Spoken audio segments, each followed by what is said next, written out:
Hello बच्चों, I hope आप सब लोग बहुत अच्छे होंगे। और आज का ये जो हमारा वीडियो होने वाला है ये काफ़ी इन्फॉर्मेटिव वीडियो होने वाला है, क्योंकि आज मैं आज एक ऐसा टॉपिक डिस्कस करने वाली हूँ जिसके अंदर ज़्यादातर बच्चों को बहुत कन्फ्यूजन होती है।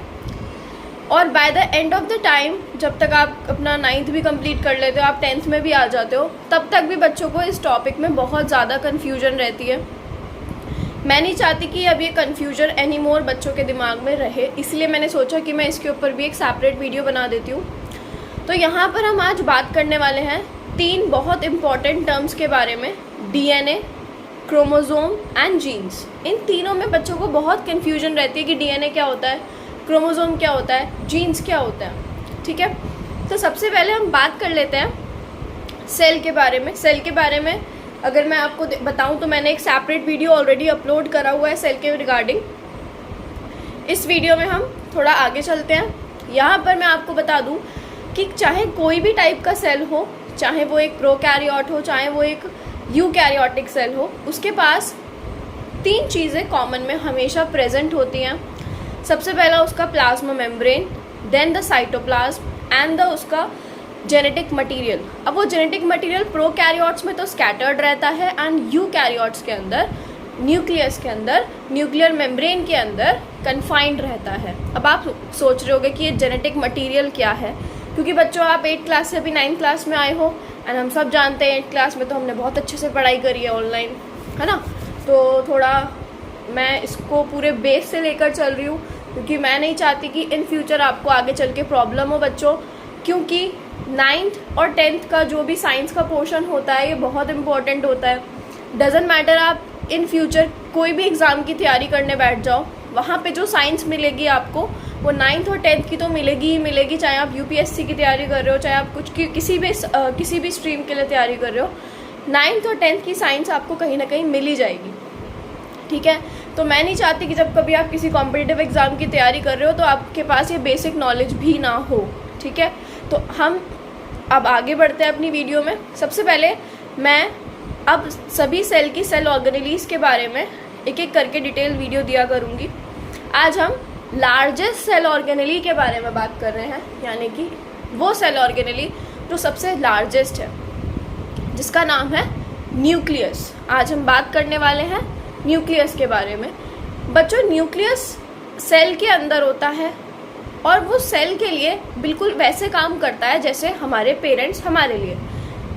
हमारे पेरेंट्स ही हमें बताते हैं कि हमें कब क्या करना है, हमारे लिए क्या सही है, हमारे लिए क्या गलत है, हमें कहाँ जाना है, हमें क्या पहनना है, वो हमारे पेरेंट्स हमें डिक्टेट करते हैं। ठीक है, सेम लाइक दैट न्यूक्लियस ही होता है जो एक सेल को बताता है कि उसको कब क्या करना है। सेल को बताता है कि अब तुम्हें ये प्रोटीन बनाना है, अब तुम्हें ये लिपिड बनाना है, अब तुम्हें यहाँ जाके अपना फंक्शन परफॉर्म करना है। तो न्यूक्लियस को इसीलिए हम ब्रेन ऑफ द सेल भी बोलते हैं, क्योंकि वही है जो बताने वाला है कि आगे सेल को, किसी भी पर्टिकुलर सेल को क्या करना है।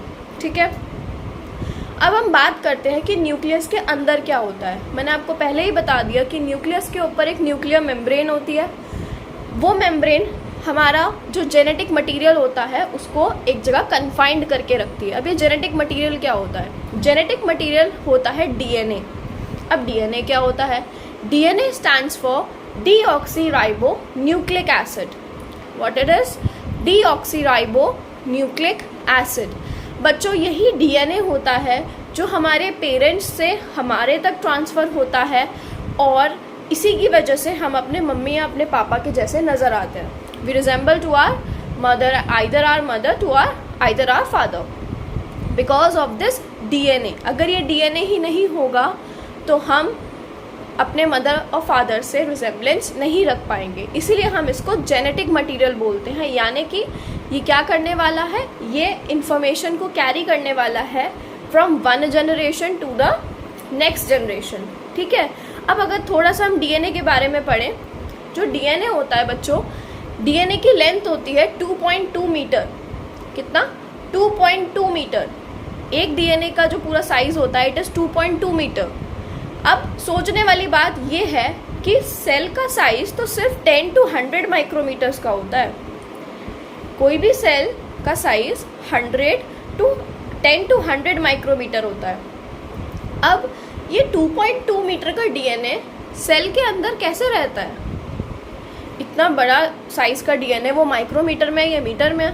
इतना बड़ा डीएनए सेल के अंदर कैसे जाता है? वो कैसे जाता है बच्चों? वो कंडेंस्ड हो जाता है। कंडेंस्ड होने का क्या मतलब है?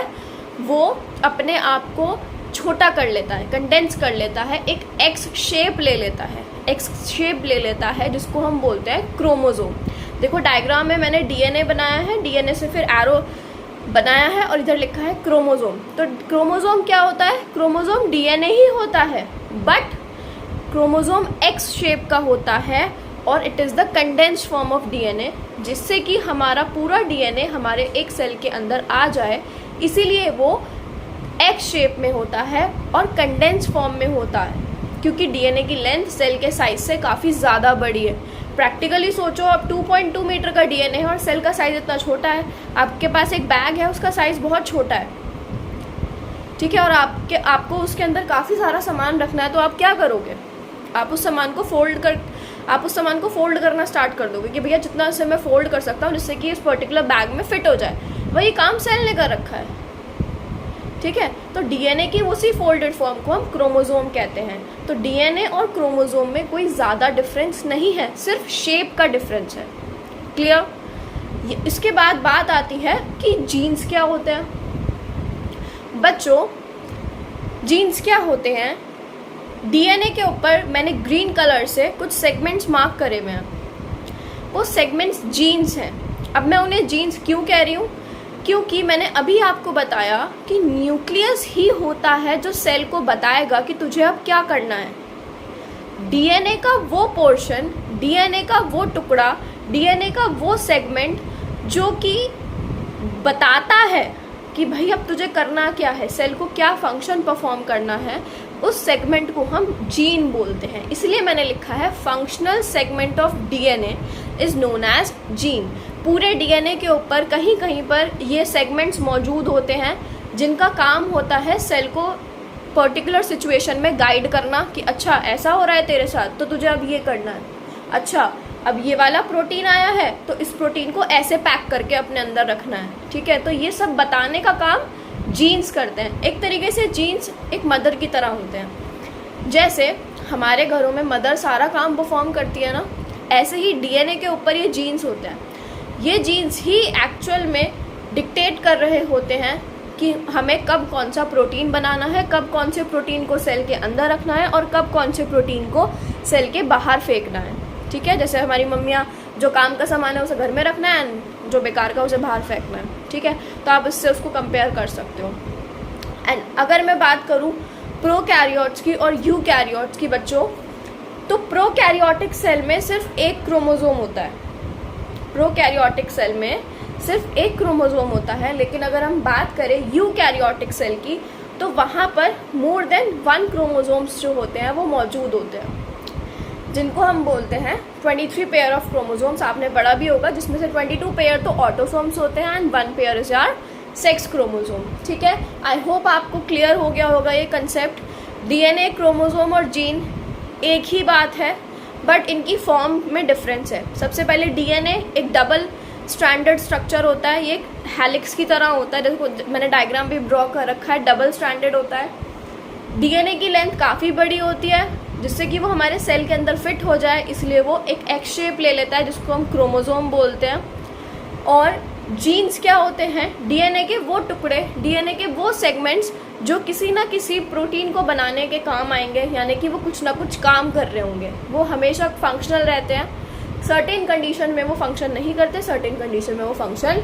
करते हैं, ठीक है। आई होप आपको ये अच्छे से क्लियर हो गया होगा और अब आपके माइंड में कोई कन्फ्यूजन नहीं होगा कि डीएनए क्या होता है, क्रोमोसोम क्या होता है, जीन क्या होता है। क्योंकि जब भी हम न्यूक्लियस पढ़ते हैं तो हमेशा लिखते हैं कि it contain the genetic material, but हमें यही नहीं पता होता कि डीएनए, क्रोमोसोम और जीन के बीच में डिफरेंस क्या है, ठीक है।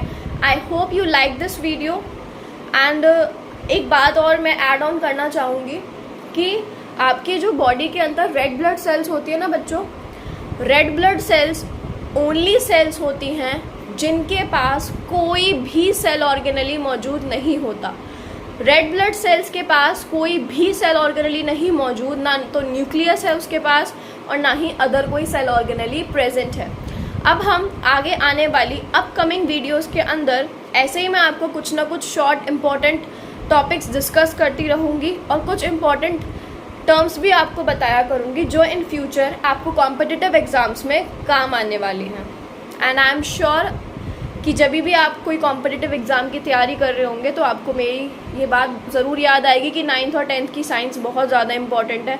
और जब आप किसी एग्ज़ाम की तैयारी कर रहे होंगे तो उस वक्त आपको साइंस के ऊपर इतना फोकस नहीं देना पड़ेगा, क्योंकि आपका बेसिक्स ऑलरेडी बहुत ज़्यादा अच्छे से क्लियर हो चुका होगा अगर आप मेरी वीडियोस को अच्छे से देख रहे होंगे, अच्छे से पढ़ रहे होंगे।